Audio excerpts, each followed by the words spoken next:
আগামীকালই SIR ঘোষণার সম্ভাবনা প্রবল হচ্ছে, কারণ বিকেল 4:15 সময় নির্বাচন কমিশনের তরফ থেকে সাংবাদিক বৈঠক করা হবে বলে খবর পাওয়া যাচ্ছে। পশ্চিমবঙ্গ সহ গোটা দেশ জুড়েই এসআইআর এর ঘোষণা কি আগামীকালই হতে চলেছে। দেশ জুড়ে বিভিন্ন পর্যায়ে এসআইআর হওয়ার সম্ভাবনা। সদ্যই বিভিন্ন রাজ্যের সিইওদের নিয়ে বৈঠক হয়েছে এবং এই বৈঠকের পরেই কি তাহলে আগামীকালই চূড়ান্ত নির্ঘণ্ট প্রকাশ করতে চলেছে নির্বাচন কমিশন। আমরা এই বিষয় নিয়ে আরো জানবো, কথা বলবো। দিল্লির প্রতিনিধি রাজীব চক্রবর্তী এই মুহূর্তে আমাদের সঙ্গে রয়েছেন টেলিফোন লাইনে। রাজীব, কি খবর? শুক্লা, দেখো, অবশেষে সেই সময় এসে গিয়েছে যখন এসআইআর নিয়ে যাবতীয় বিতর্ক একেবারে চূড়ান্ত পর্যায়ে পৌঁছেছে।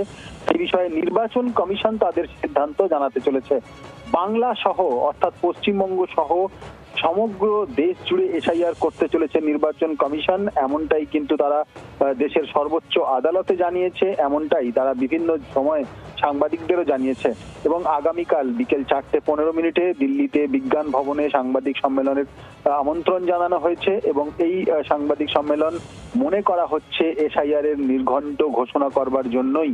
এবং এর কারণ যে সদ্য একেবারে দুদিন আগেই সমগ্র দেশের বিভিন্ন রাজ্যের যারা মুখ্য নির্বাচনী আধিকারিক তাদের সঙ্গে দুদিন ব্যাপী যে লম্বা বৈঠক হয়েছে, তারপরে নির্বাচন কমিশন তাদের চূড়ান্ত সিদ্ধান্ত নিয়েছে। সম্প্রতি বিহারের বিধানসভা নির্বাচনের নির্ঘণ্ট ঘোষণার সময়ও নির্বাচন কমিশনারকে এই প্রশ্ন করা হয়েছিল এসআইআর বিষয়ক এবং তারা জানিয়েছিলেন সঠিক সময়ে সিদ্ধান্ত নেওয়া হবে। সূত্র মারফত যে খবর আমরা পাচ্ছি তা হলো আগামীকাল ঘোষণা হওয়ার সম্ভাবনা প্রবল রয়েছে।